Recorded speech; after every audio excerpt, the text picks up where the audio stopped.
Ah mais ils peuvent attendre 3, 4, 5 ans s'ils veulent avant de sortir les saisons, il n'y a aucun souci. S'ils me sortent une saison de qualité comme ça, mais oui, allez-y. Bonjour à toutes et à tous, moi Steven, vous l'aurez compris, j'ai fortement apprécié cette saison 4, en tout cas ce volume 1 de Stranger Things, puisqu'il reste encore 2 épisodes qui sortiront, je crois, début juillet. Stranger Things, une de mes séries préférées, d'ailleurs, première série, je crois, de mémoire dont on a parlé sur la chaîne, c'est pour vous dire que, en fait, j'ai l'impression vraiment que ça fait 6 ans qu'on attendait ça, et forcément, j'étais ultra hypé, que ce soit en tant que fan, en tant que créateur de contenu, parce que théoriser sur Stranger Things, c'est aussi quelque chose qui me manquait énormément, et vous inquiétez pas, ça va arriver. Et donc ce que je vous propose pour l'heure, c'est tout simplement de vous parler de Stranger Things saison 4 volume 1 avec et sans spoiler, vu que quand même on est sur une saison qui fait plus de 7 heures, voire plus de 8 heures, voire plus de 9 heures, peut-être plus de 9 heures, peut-être que j'exagère, j'avoue. Mais on est quand même sur une grosse saison, en tout cas un gros volume, avec seulement pourtant 7 épisodes. Il y a une chose dont je peux vous parler déjà avant même de rentrer dans cette critique, c'est que je suis team un épisode par semaine. Moi j'adore, j'aime pas tout me taper et tout, fut une époque c'était le cas. Maintenant moi je préfère savourer la chose, et même les séries que j'adore regarder,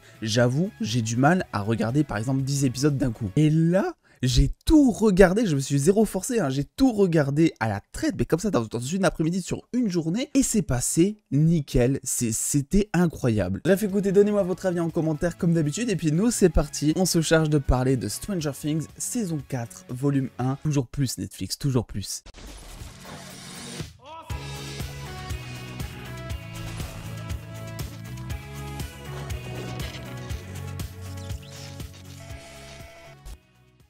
Dans cette saison 4 de Stranger Things, évidemment, on est de retour, mais cette fois au lycée, et on va suivre une nouvelle enquête avec notamment des adolescents qui disparaissent mystérieusement, ou plutôt qui disparaissent sans trop disparaître, puisqu'ils sont laissés dans un état que je ne dirai pas ici, mais qui est plutôt incroyable. Bien évidemment, la bande va se rendre compte que c'est plus ou moins lié au monde à l'envers, et va évidemment se rassembler, afin donc de découvrir ce qui s'y passe, et de découvrir ce potentiel nouvel antagoniste. Et en même temps, on a donc Eleven, qui elle va essayer, on va dire, de chercher le pourquoi du comment, ses pouvoirs sont plus là, etc.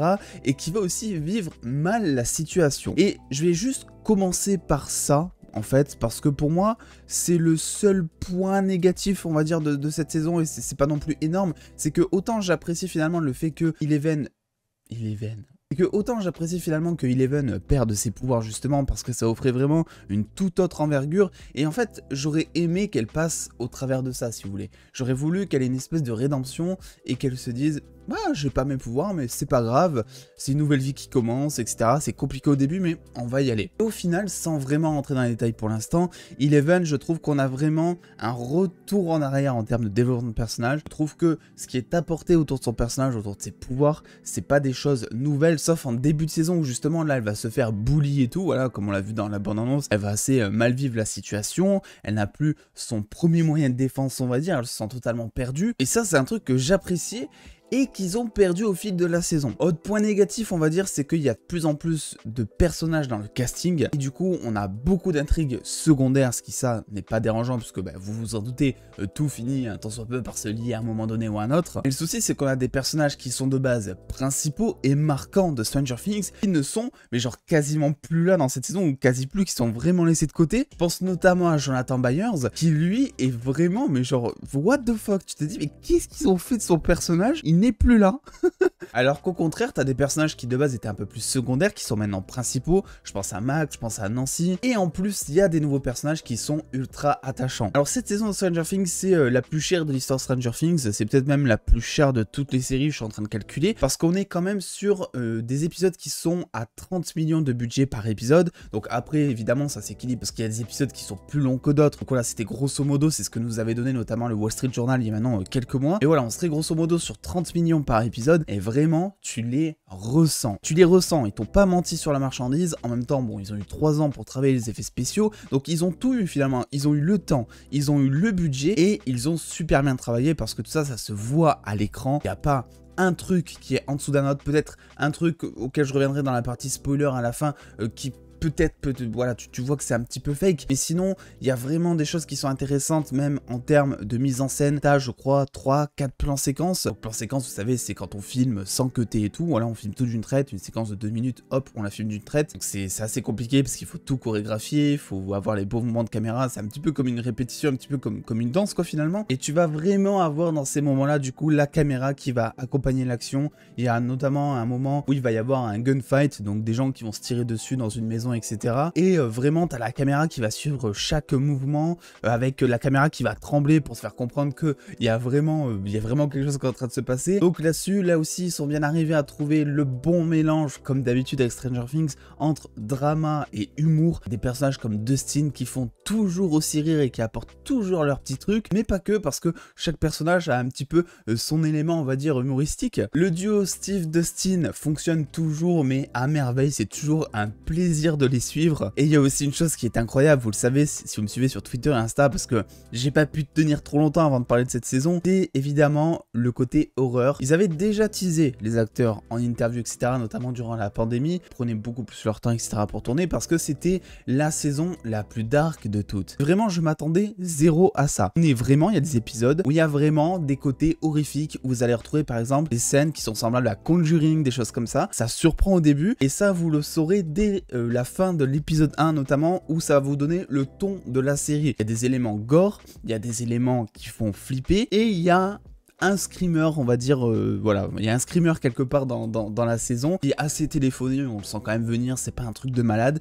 mais ça reste un screamer, donc il y a quand même des choses très horrifiques et qui font ultra plaisir à voir, bordel. Alors évidemment, j'ai peut-être un petit truc à reprocher, c'est donc sur le personnage de Hopper, qui est peut-être mon personnage préféré, et pourtant j'aurais préféré qu'il reste mort à la fin de la saison 3, vu que, bah oui, vous l'avez vu dans la bande-annonce et tout, voilà, il est de retour, on le savait, et en fait, t'as vraiment l'impression qu'ils ont forcé son retour, et là, dans cette saison, pour l'instant, son intrigue se mélange absolument pas au reste, je trouve ça assez dommage, et ça fait gros forcing du coup. Et son histoire, je dis pas, elle est super intéressante, t'apprends des choses, tu découvres d'autres nouveaux personnages, etc. Mais le souci, c'est que ça fait vraiment forcing, et du coup, t'as perdu totalement le côté dramatique de la fameuse lettre que lisait Eleven, notamment à la fin de la saison 3, qui pour moi était une des meilleures lettres, on va dire, que j'ai pu voir dans une série. Puis voilà, t'entendais ça, tu pleurais, quoi, t'étais comme un ouf. Donc là, on en profite évidemment pour te faire apprendre des choses sur Hopper, voilà, pour développer son personnage encore et encore. Bon, je me dis qu'il reste quand même que 2 épisodes, et pour l'instant, son intrigue, c'est pas du tout mélangé, on va dire, à l'intrigue principale, contrairement à d'autres intrigues secondaires, où voilà, tout s'est entremêlé, etc. Et du coup, je trouve ça assez dommage, j'aurais voulu que les choses traînent peut-être un petit peu moins le concernant,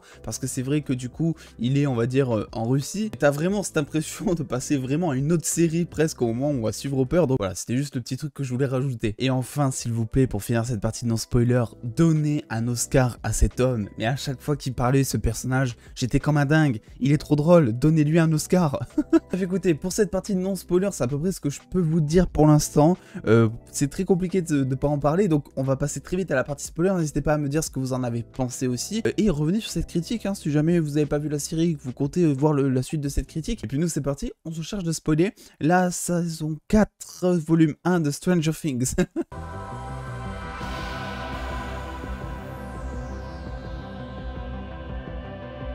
Alors évidemment, on va commencer cette partie spoiler avec l'antagoniste principal, Vecna, je crois qu'il s'appelle, de mémoire, je crois que c'est ça, qui envoie vraiment du lourd pour le coup, que ce soit physiquement, parce que tu sens qu'ils ont mélangé les effets pratiques avec les VFX, donc je pense que vraiment l'acteur a un costume pratique sur le moment, et qu'ensuite ils ont rajouté évidemment des petites retouches, etc. en CGI. C'est ce qui rend les choses bien, et selon moi, c'est le mélange parfait quand tu veux faire un être, on va dire, extraterrestre comme ça, et ben c'est pas Billy. Et je suis ultra content, parce que vous le savez, je l'avais partagé sur Twitter, on avait notamment des petites photos de tournage, etc. En plus, il y avait l'acteur qui était à l'avant-première, donc tu disais, ouais, ben c'est qu'il est dans la saison, et effectivement, il est dans la saison. Je crois qu'il a quand même retourné certaines scènes pour justement les hallucinations de Max au moment où elle se fait posséder, je vais appeler ça comme ça. Et non, ce n'était pas du coup Billy, et c'était donc le fameux numéro 1, donc la première, on va dire, expérience autour d'Eleven dans le laboratoire, etc. Ça, je m'y attendais, mais alors zéro. Pourtant, on pouvait faire le rapprochement. Pour tout vous dire, moi, j'avais fait le rapprochement déjà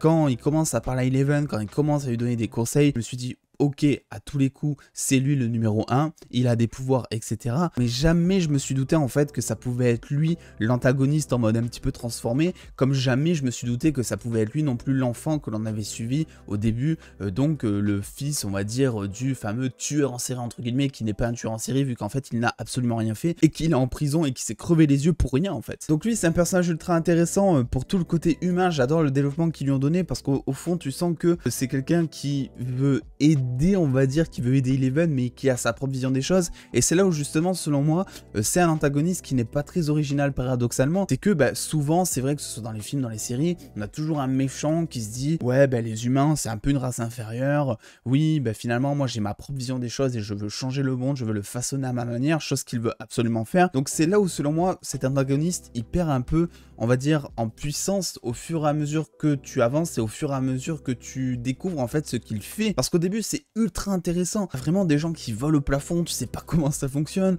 ils se font décortiquer comme ça, les globes oculaires complètement avalés, et au fur et à mesure t'avances et tu découvres qu'en fait il absorbe donc l'esprit des gens juste entre guillemets pour se rendre un peu plus fort, comprends pas vraiment encore où est-ce qu'il met ces personnes si elles sont présentes quelque part dans le monde à l'envers, parce qu'on te dit juste que il les absorbe, et en gros il absorbe aussi leur mémoire et que ça le rend plus fort, enfin voilà. Moi je me suis dit ok finalement il absorbe les gens pour repeupler son monde à l'envers de son côté avec des esprits un peu plus transformés, un peu plus à sa manière, et au final j'ai pas compris ça quand il a expliqué. Certes on a quelques cadavres qui sont accrochés par-ci par-là dans le monde à l'envers au milieu de troncs d'arbres, on va dire vite fait comme ça, mais après on a l'air de penser qu'il n'y a que lui comme être vivant, ou alors il y a aussi cette théorie de dire qu'en fait tous les esprits qu'il absorbe ils se transforment en espèce de monstres, toutes les chauves-souris que l'on voit notamment, qui ça pour le coup était une scène incroyable, qui était aussi un plan séquence de mémoire il me semble, et où ils ont super bien fait le truc, parce que faire un plan séquence en full CGI, parce que bon, alerte spoiler, les chauves-souris n'existent pas dans la vraie vie, en tout cas pas ces chauves-souris, et je pense que c'est pas donné, je pense que déjà c'est pas donné, et je pense que c'est pas facile à faire, et le rendu est super bien. Alors oui évidemment on découvre que le père d'Eleven est toujours vivant, je suis très content parce que c'était une de mes premières théories sur la chaîne, genre il y a 3 ans, au moment où je commençais la chaîne, où je me disais ouais non mais c'est sûr qu'il est vivant, etc. Moi je croyais même que c'était lui qu'ils avaient appelé l'Américain à la fin de la saison 3, donc là-dessus je me suis peut-être un peu trompé, mais il est toujours vivant, donc c'est une théorie qui est à moitié validée du coup. Après c'est vrai qu'on t'explique pas pourquoi, parce que de mémoire il me semble qu'il se fait quand même bouffer par un démon gorgon, donc tu te dis comment est-ce que t'as réussi à rester en vie, mais soit. Alors évidemment, comme d'habitude avec Stranger Things, en son centre, on a toujours des petits délires d'ados, avec notamment l'histoire d'amour entre Mike et Eleven, qui est selon moi détestable, hein, qui est grave mignonne. C'est-à-dire que Mike s'en bat la chocolatine en fait d'Eleven, à sa manière on va dire, il est pas capable de se rendre compte lui-même qu'il y a un souci. Quand Eleven se fait bully donc au milieu de la piste donc de patin, le mec, je sais pas, il est à 2 à l'heure, moi je serais allé sur la scène, j'aurais défoncé tout le monde quoi, tu vois. À côté t'as Will qui a connu un énorme glow-up, hein, donc comme tous les acteurs, je crois qu'il n'y a que Dustin qui a pas bougé finalement dans le lot, voilà, bon toujours un peu le bisu de la bande qui est ultra adorable et tout, mais c'est vrai que tous les acteurs ont assez changé physiquement, mais bon ça c'est une redite, hein, on l'avait déjà dit pour les réactions trailers, etc. Mais pour le coup concernant son personnage, donc Will, et lui c'est pareil, on s'en fout toujours un petit peu selon moi, il a toujours pas grand intérêt, c'est toujours un personnage avec lequel je n'ai pas une grande attache en tout cas. Au contraire par exemple, je sais pas, de Maxine ou encore de Lucas, qui eux ont un peu plus de temps d'écran, qui ont un peu plus d'enjeux. Tu comprends Lucas qu'il en a marre d'être un bisu entre guillemets, qu'il a le choix maintenant entre devenir populaire quitte à sacrifier ses principes et ses amis. Et on a évidemment le personnage d'Eddie, je crois qu'il s'appelle Eddie le timbré, ou il appelle comme ça il me semble. Le mec se fait avoir dans une intrigue où de base il n'y connaît rien du tout, il est emmené comme ça, maintenant il est dans le monde à l'envers, enfin je veux dire sa vie elle a vraiment changé en une semaine le mec. Je pense que là il va devenir alcoolique ou en dépression, ça dépend. Oui aussi, tant que j'y pense, je voulais vous parler d'un truc effets spéciaux, donc c'était le moment où on voit finalement que numéro 1 se transforme comme ça en méchant, où là tu sens que c'est de la CGI, mais c'est la seule fois vraiment dans la saison où tu sais que c'est en full effets spéciaux, full en 3D, mais en soi c'est totalement excusable puisque la séquence dure vraiment quelques secondes, c'est juste là pour t'expliquer comment est-ce qu'il s'est transformé comme ça. Ça explique pas vraiment non plus comment est-ce qu'il arrive à avoir donc ces fameuses tentacules qui lui rentrent dans le dos sans que ça le tue ou sans rien que ça lui fasse, et aussi comment est-ce qu'il arrive à être connecté, puisqu'on nous explique que chaque racine du monde à l'envers, chaque monstre, etc. en fait c'est un petit peu comme des extensions de numéro 1, donc l'antagoniste, et en fait tu sais pas vraiment comment, pourquoi en fait. Est-ce que c'est parce qu'il arrive à rentrer dans les esprits donc des êtres vivants, et donc il est toujours en connexion connexion avec tout ce qui l'entoure, etc. Et finalement, tu sais pas trop comment ça fonctionne. Par exemple, est-ce que si tu tues une chauve-souris, est-ce que lui va ressentir la douleur ou est-ce qu'il sait juste que la chauve-souris est morte? Voilà, des petites choses comme ça en fait. Bref, pour conclure, j'ai pas envie de dire que cette saison 4 de Stranger Things c'est la meilleure parce qu'il reste encore 2 épisodes qui seront d'ailleurs assez longs. Le dernier épisode fera vraiment 2h30, donc voilà, tenez-vous bien. Mais pour le coup, j'ai pas de mal à dire que c'est une masterclass. Je sais qu'on utilise ce mot vraiment à tout bout de champ en ce moment, partout, sur Twitter, sur YouTube, etc. Mais là, c'est vraiment une masterclass. Foncez voir cette saison 4 vraiment. De toute façon, vous êtes en partie spoiler, donc c'est que probablement vous l'avez déjà vu. Enfin, j'espère pour vous. Même les scènes de laboratoire, ils ont réussi à créer des effets spéciaux pour rendre Eleven plus jeune, en fait. C'est ultra bien fait. J'en perds les mots, c'est ultra bien fait. Des blockbusters à côté avec 250-300 millions de dollars de budget qui font pas aussi bien. Bref, cette saison 4 de Stranger Things volume 1, j'étais bouche bée pendant donc ces 7 épisodes, c'est passé très vite, le côté dark y est, toutes les promesses sont tenues, même le budget est vu dans la série. J'ai très hâte de voir la suite qui sortira donc début juillet et ça me fait presque mal au cœur en même temps de me dire que la saison 5 sera la dernière, même si dans un autre sens c'est bien parce que c'est comme ça en fait que tu arrives à donner de la qualité à la série. Vaut mieux qu'elle s'en aille vraiment sur les honneurs. Bref, écoutez, donnez-moi vous votre avis en commentaire, qu'avez-vous pensé de cette saison 4? J'ai eu quelques retours déjà sur Twitter, j'ai vu que certains étaient d'accord avec moi pour dire que le côté dark était plutôt bien emmené, mine de rien. N'hésitez pas à lâcher le petit pouce bleu si cette vidéo vous a plu, à venir me suivre sur Twitter, sur Instagram, et en attendant les dos, prenez soin de vous, faites-vous bien kiffer, des bisous les dos.